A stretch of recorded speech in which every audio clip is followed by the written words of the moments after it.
പല രീതിയിലുള്ള നാശനഷ്ടങ്ങൾ സംഭവിച്ച ഈ സാഹചര്യം മുന്നിൽ കണ്ടുകൊണ്ട് ഇപ്പോഴത്തെ ഒരവസ്ഥ പറഞ്ഞാൽ പൂർണ്ണമായിട്ടും പാലം മൂടിയിരിക്കുന്നു. പാലം പൂർണ്ണമായും മൂടിയൊരു കാഴ്ചയാണ് ഇവിടെ സംഭവിക്കുന്നത്. വളരെ ഭയാനകമായ ഒരു വലിയ വലിയ മരങ്ങളാണ് ബാരിക്കേഡിൽ വന്ന് അടിച്ചിരിക്കുന്നത്. പൂർണ്ണമായി എന്ന് പറയാൻ പറ്റില്ല, ഒരു വിധത്തിൽ ബാരിക്കേഡ് മതിൽ ഇടിഞ്ഞു പൊളിഞ്ഞു പോയി. ഗേറ്റൊക്കെ തുറന്നിട്ട് അടച്ചു വെച്ച മതിലൊക്കെ പോയി.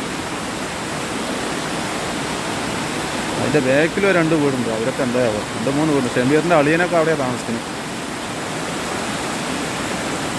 ഇതാ വെള്ളത്തിന് ഒഴുകുന്നു.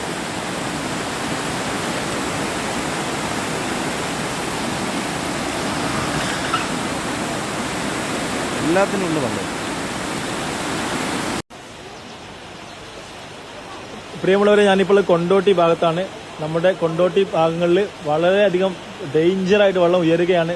വെള്ളത്തിന്റെ അവസ്ഥ ക്രമാതീതമായി വരികയാണ്. എല്ലാ ആളുകളും രാത്രി നിർത്തിയിട്ട വാഹനങ്ങൾ, നമുക്കറിയാം, ഈ കാണുന്ന ഈ വീഡിയോയിൽ കാണുന്ന വാഹനങ്ങളൊക്കെ വെള്ളം കൊണ്ട് മൂടിയിരിക്കുകയാണ്. അതുകൊണ്ട് പരമാവധി ഈ മലപ്പുറം, കോഴിക്കോട് ജില്ലകളിലെ ദീർഘദൂര യാത്രക്കാരും മറ്റൊക്കെ പരമാവധി ശ്രദ്ധിക്കുക. മാക്സിമം ഇന്നത്തെ യാത്ര, ഇന്നും നാളത്തെ യാത്ര പരമാവധി ഒഴിവാക്കാൻ ശ്രമിക്കുക.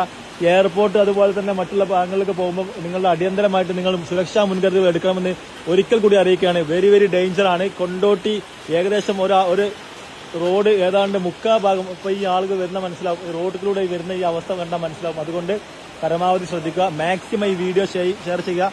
ഞാനിപ്പോൾ ഈ വീഡിയോ പോസ്റ്റ് ചെയ്യുന്ന ഈ സമയത്ത് തന്നെ ഇതിന്റെ സിറ്റുവേഷൻ ഭയങ്കര ഡേഞ്ചറാണ്. അതുകൊണ്ട് എല്ലാവരും ഷെയർ ചെയ്യുക. എല്ലാവർക്കും നന്ദി, നമസ്കാരം. നമ്മുടെ സുരക്ഷ നമ്മളുടെ തന്നെ കയ്യിലാണ് എന്ന് പ്രത്യേകം മനസ്സിലാവുക.